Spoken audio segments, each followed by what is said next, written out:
Hello there, I'm William Burke. And I'm William Hare. And we're two honest working men. Like true Irishmen, we never hurt anyone. Not a soul. I mean, you would do that. It's disgusting. Completely. Just sick. We work hard for money. First we came here to work in the canal, and now we run a lodging house. Well, I just live there, but I help out where I can. Fancy a drink? Yeah, I'll take it along. Is that the door? Okay, don't worry. How can I help you, officers? Happy Halloween, gentlemen. We're here to arrest you. I'm in charge here. We're here to arrest you. Arrest us? You've got to be kidding. We're just two honest, hard-working men. Not according to the dead bodies that keep turning up at the university for the anatomy lectures. Dead bodies? Are you accusing us of murder? We wouldn't hurt a fly. And we certainly wouldn't have a special way of murdering people. And if we did, it certainly wouldn't be called burking. No, it'd be called herring. Why on earth would we call it hair? I do all the heavy lifting. I'm the most important. You? I'm the one who shuts up arrows and ends them. We have no idea what you're talking about. It's like a cup of tea. We have a few questions for you first, if you don't mind. Please, come in. Do you know Dr. Knox? Better with face than our names, I'm afraid. Don't play dumb with us. Dumb? Who's playing dumb? We will ask you again. Have you ever had working relations with Dr. Knox? Couldn't say we have. Okay, officer. I'll just take them in. This could take a while. Unfortunately, there's not enough evidence to yet convict you, but we can certainly take you in for questioning. William, what is going on? Nothing, darling. You just wait here. Be back in no time. William! I didn't know it. Oi, that's my wife. Get your hands off my husband, you animals. I'm sorry, miss. They may be gone for some time, and according to our papers, you two aren't actually married. Stop, they're good men.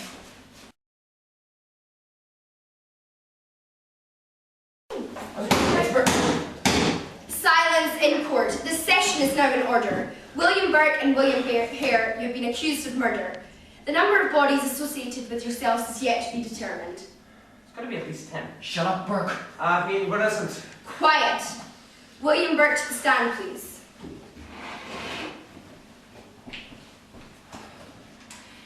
Could you please tell the court how you came to know Mr. Hare? Well, I was working a canal. Couldn't read or write when I came to Edinburgh, so it was hard labour or nothing. I just finished a hard day's work when I went to the pub, as we often did. I was getting a drink from the bar. This man banged into me. Oh, sorry. Didn't see you. You spilled me pint! Sorry. I'll buy another one. Don't worry. It's been a long day canal, that's all. You working on canals too? I'm indeed. Quite enjoying myself in Edinburgh too, must say. Oh, so am I. What's your name? William Hare. William Burke. Should be too hard to remember. William. You Irish too? To be sure. Let's get another drink. Sure, let's. That's it. He spilled a drink on you. To be sure. Okay. So how did you get to meet Dr. Knox? Well,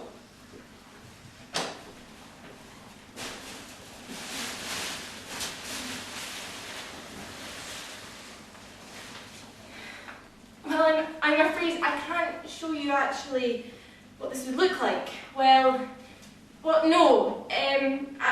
I know you need to practice before you can become doctors, but we don't have any bodies for you to dissect. Well, we only get a couple a year and corpses rot quickly. Look, go home today, students. Continue this tomorrow. I'm not sure about this. Look, he owed us our money. He's dead, and he hasn't got any money on him.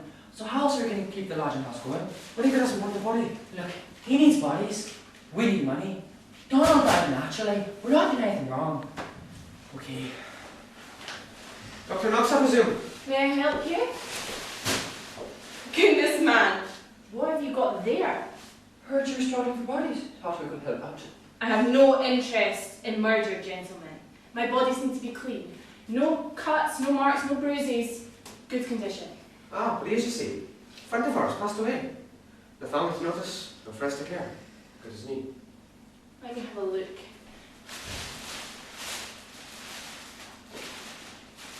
He does seem to be free from markings. You see? Now name your price.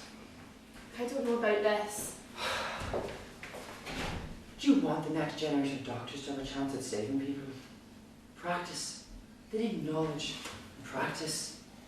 You can give them that. Edinburgh's the hub of medical studies. Don't let the lack of a few bodies change that. Think of the good you could do. All right. £5. 10. Be reasonable, gentlemen. Thank you, Knox. 7. £7, 10 shillings, and you got yourself a deal. Done. It is a rather fine specimen after all. Oh, and gentlemen, if any other deceased come your way, bring them to me. I'll ask no questions. Hope to be seeing you soon, Knox. Dr. Knox. As you wish.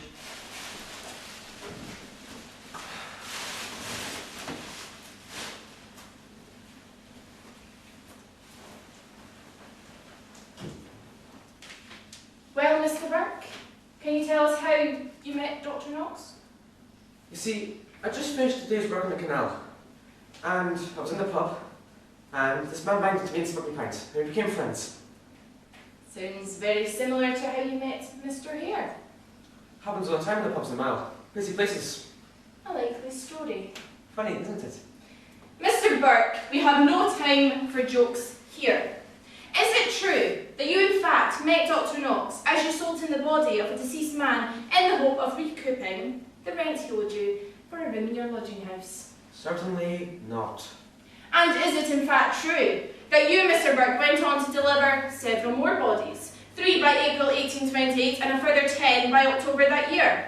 And is it in fact true that you murdered some of those bodies so as to sell them on to Dr. Knox? Objection! There's not enough evidence to make those kind of presumptions. There's nothing to show that murder took place. Thank you, yes.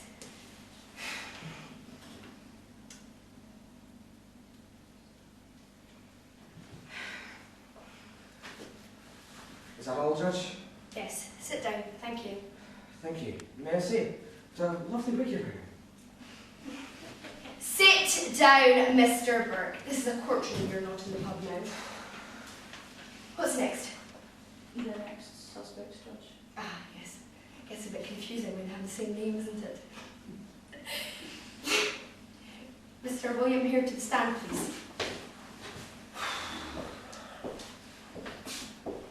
Mr. Hare, how did you meet your wife, Margaret? Maggie, you leave your house with us. It is important, Mr. Hare. We need to find out how on earth you ended up in the middle of these accusations, if they are in fact false. I believe you met her when she was already married. Aye, she was. What of it? You seem to take a liking to her, right before her husband mysteriously disappeared. Now you're speaking accusations here. Nobody knows where he is. Nobody except you. I fail to see what that has to do with the case. We have no body to prove what happened to him. And may I remind you, we are here as we have a body that was found in a lodging house ran by Mr. Hare. I do not care how he met his wife. Sorry, Judge, that's all my questions. That's it. How did you meet your missus? Honestly, sometimes you are useless. Bring me Knox.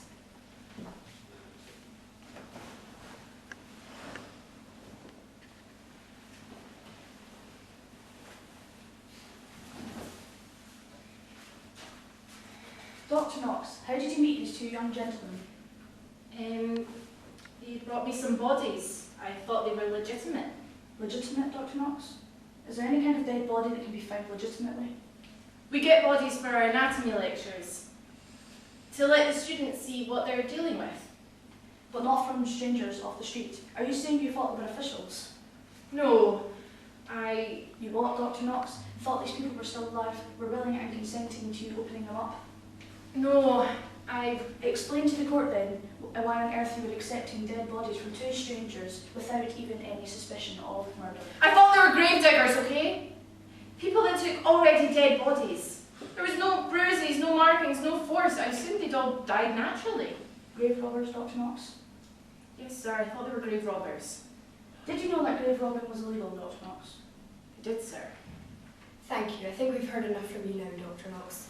We will reach a conclusion about you shortly. Councillors, please approach the bench.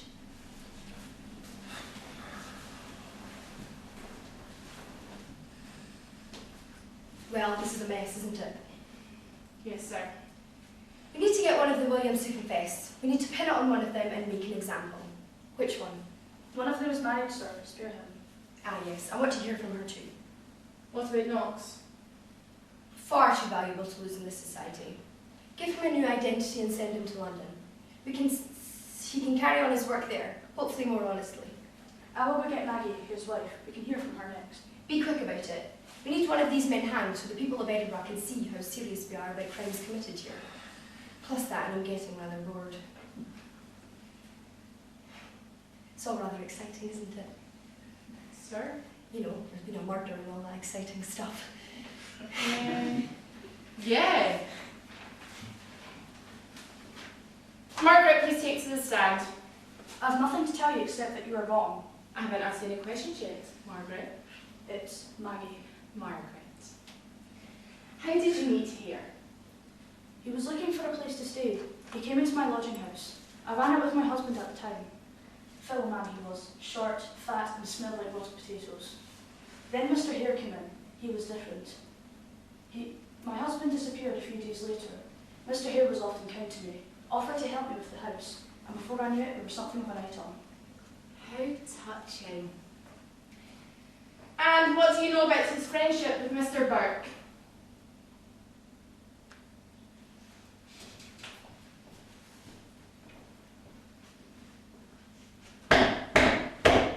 William isn't here. It's you I want to speak to. Me? Don't think that was me. I know you saw us with the body. I don't know what you're talking about. Look, I just want you to know that I'm watching you. William, I don't know what you're talking about. Don't lie to me. I know you saw us with the body, and I just want you to know that I'm watching you. Don't be stupid. I don't even know what you're talking about. I'm watching you, and I want you to be very careful about who you tell. I won't whisper her to anyone. You better not.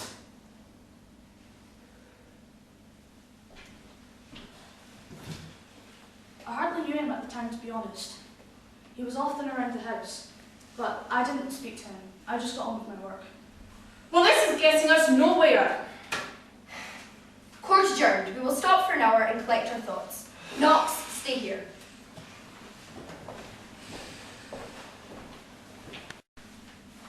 You have my sentence? Yes, don't worry about that. We're only going to send you to London and give you a new identity. You can carry on your work there. That's fantastic.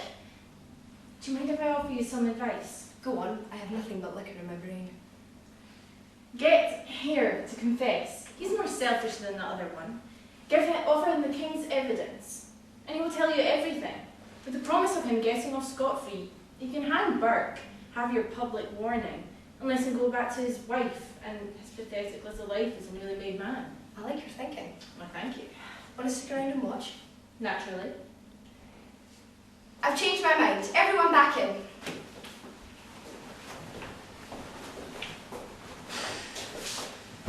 I would like to make an offer to Mr. Hare. This wasn't run by me. Mr. Hare, if you confess everything that you and Mr. Burke have done, and tell the truth, the whole truth, and nothing but the truth, then I shall let you go back to your life. Don't judge William. It's a trick. Quiet. Nobody is offering you anything. Well, Mr. Hare? Okay, we did it. 60 murders. First time we did it, it was because one of our lodgers died and owed us rent. Then it became easy. Get the weak and vulnerable and lure them back. We found a way of killing them that didn't leave a mark. It was foolproof. You despicable excuse of a human being. But thanks. You're removed from prosecution. Please leave. No, it's all lies. All of it. Who's behind it all? William Burke and William Hare. One of you will remain Will I Am, and one of you will be Will I Am no more.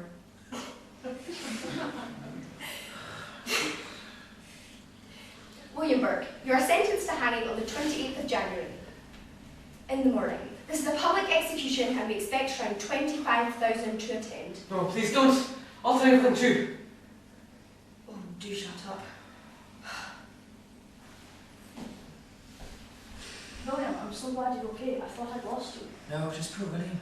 Poor William, you weren't that bothered when you got prosecuted, Well, it's a dog-eat-dog world. It was him or me. I suppose. What were you thinking about? Shall we get out of here? Sure, let's. Well, what are you looking at? That's it. Burke was hanged, Hare was spared, Knox got a new life, and we all lived happily ever after. Well, except for Burke. And the moral of the story is, don't kill people, I guess. And don't do a job that requires you to wear a wig. Honestly, this thing drives me nuts. Well, get out of here then. will be coming for you next.